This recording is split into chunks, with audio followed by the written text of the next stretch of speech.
नमस्कार, मी प्रभू Dipke Loksamiksha news network मध्ये आपलं स्वागत करतो। आपण पाहत आहात परभणीचं एकमेव बातमीपत्र लोकसमीक्षा सुपरफास्ट। परभणी शहरातील नो एंट्री मधून फिरणाऱ्या ऑटो चालकांवर आज वाहतूक शाखेच्या वतीनं दंडात्मक कारवाई करण्यात आली आहे।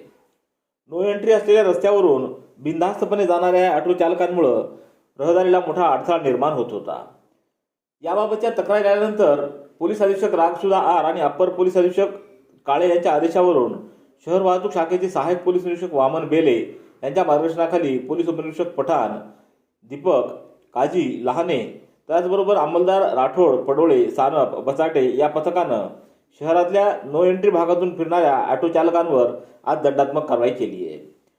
दंड लावलेल्या ऑटोला शहर वाहतूक शाखेच्या कार्यालयात आणून लावण्यात आले। दरम्यान परभणी शहरातल्या शनी मंदिर परिसरातला रस्ता अत्यंत खराब झालेला असल्यामुळं त्याचबरोबर काही रुग्णांना घेऊन जाण्यासाठी या रस्त्यावरून ऑटो जात नसल्यामुळं आपण या नो एंट्रीतून जात असल्याचं ऑटो चालकांचं म्हणणं आहे। त्यामुळं शहरातील रस्त्यांचा प्रश्न पुन्हा एकदा ऐरणीवर आला आहे। जर रस्ते व्यवस्थित झाले तर नो एंट्रीमधून ऑटो चालकांना जाण्याची गरज पडणार नाही, असं देखील काही ऑटो चालकांनी यावेळी बोलताना सांगितलं। राज्य सरकारनं 9 खासगी एजन्सीच्या माध्यमातून कंत्राटी नोकर भरती करण्याचा निर्णय घेतला आहे। सरकारचा हा अत्यंत कुटील डाव असून सुशिक्षित तरुणांचं भवितव्य धोक्यात आणण्याचा प्रयत्न चालू केला आहे। या कंत्राटी नोकर भरतीचा निर्णय परत घेण्याची मागणी घेऊन जिल्हाधिकारी कार्यालयाला घेराव आंदोलन घालणार असल्याची माहिती परभणीचे खासदार संजय जाधव यांनी दिली आहे। खासदार संजय जाधव यांच्या नेतृत्वाखाली येत्या 10 ऑक्टोबर रोजी मंगळवारी हा घेराव आंदोलन घालण्यात येणार आहे।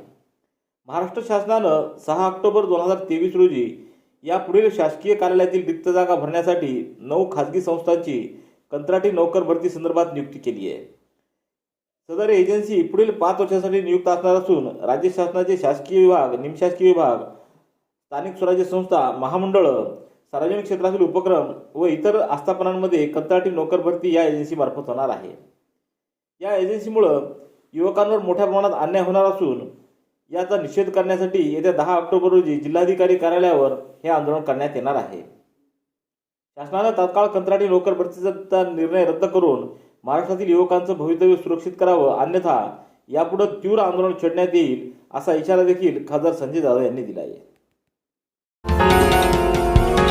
ओबीसींची जातनिहाय जनगणना करावी, ओबीसींचं आरक्षण अबाधित ठेवावं, तसंच भारतीय संसदेमध्ये 33% महिलांना आरक्षण देण्यात आलेल्या आरक्षणामध्ये ओबीसी महिलांना राखीव जागा देण्यात याव्यात, मंडल आयोगाच्या सर्व शिफारसी लागू कराव्यात व अन्य मागण्यांसाठी सेलूच्या राजमाता पुण्यश्लोक अहिल्यादेवी होळकर सभागृहामध्ये आज बैठक संपन्न झाली। या बैठकीमध्ये सर्वानुमते 16 ऑक्टोबर रोजी सकाळी 10 वाजता ते दुपारी 3 वाजेपर्यंत धरणं आंदोलन करण्याचा निर्णय घेण्यात आला आहे। या बैठकीला नानासाहेब राऊत यांच्यासह गणेश नाईकवाडे, प्रकाश मुळे, विठ्ठल तळेकर, विष्णू ढोले, महमूद सर, भागवत दळवे, मनोज गोरे, प्रभाकर गिराम, महादेव गायके, शिवाजी चौरे, प्रभाकर इंगळे, पवन कटारे आदींची उपस्थिती होती।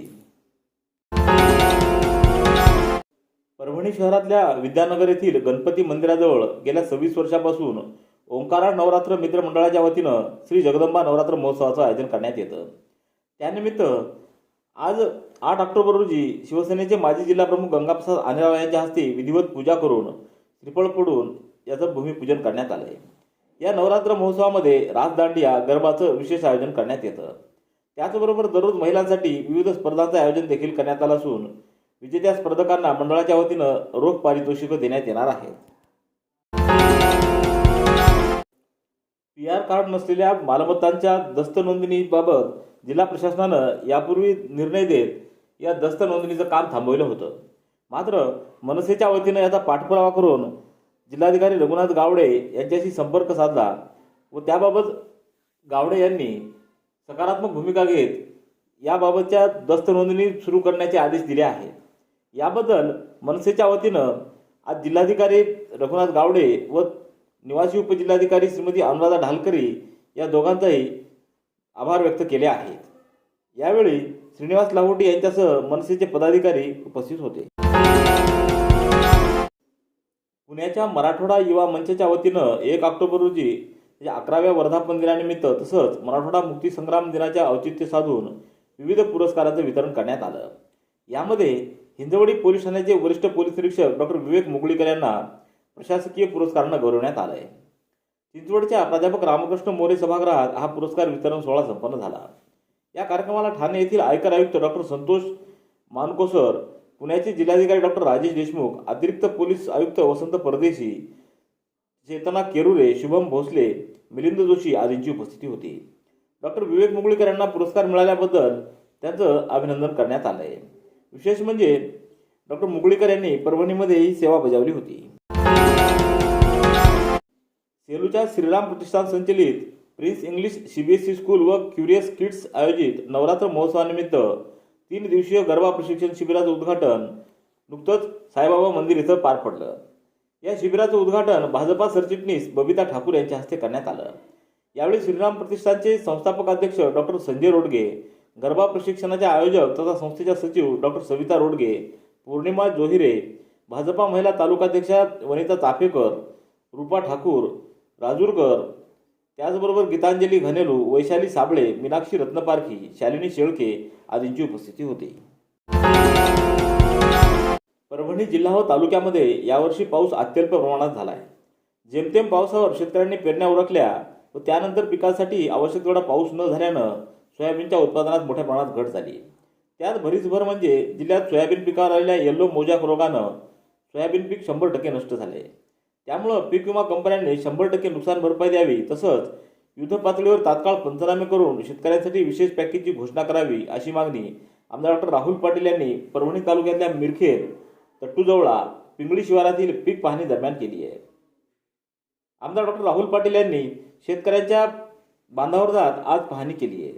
यावेळी त्यांच्यासमवेत तहसीलदार राजापुरे, तालुका कृषी अधिकारी काळे, शिवसेनेचे नंदकुमार आवचार, अरविंद देशमुख, संदीप झाडे, विमा कंपनीचे किशोर वळसे, तलाठी श्रीमती राठोड, दिगंबर थोरवट, बाळासाहेब देशमुख, प्रभाकर देशमुख, आबासाहेब देशमुख, शिवाजी देशमुख, भारत कनकुटे, कैलास देशमुख, माऊली मोरे आदींची उपस्थिती होती.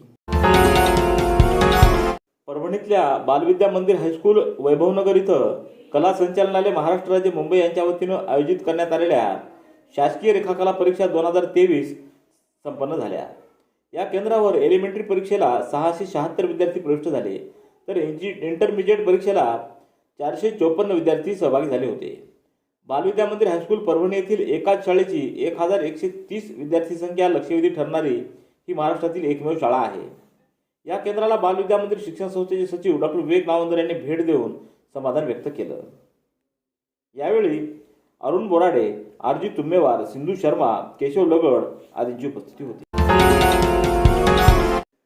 परभणी महानगरपालिकेचे मुख्य लेखा अधिकारी मनोज गगड यांना 30 सप्टेंबर रोजी सेवानिवृत्त झाल्याबद्दल महानगरपालिकेच्या वतीनं त्यांचा सत्कार करत एका कार्यक्रमाद्वारे त्यांना निरोप देण्यात आला आहे.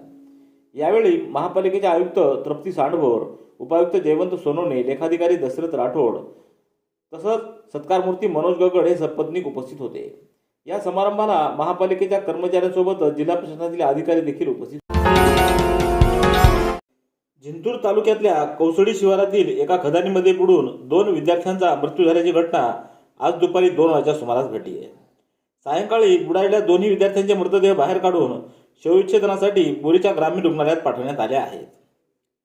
कौसडी येथील शाळकरी मित्र असलेले गजानन वायगुडे व मंथन अवतारे हे दोघंजण आपल्या मित्रांसोबत आज कौसडी शिवारातील गायरान जमिनीत असलेल्या खदानीमध्ये पोहायला गेले होते. गजानन वायगुडे आणि मंथन अवतारे या दोघांनाही पाण्याचा अंदाज आला नाही, त्यामुळे दोघंही पाण्यात बुडाले.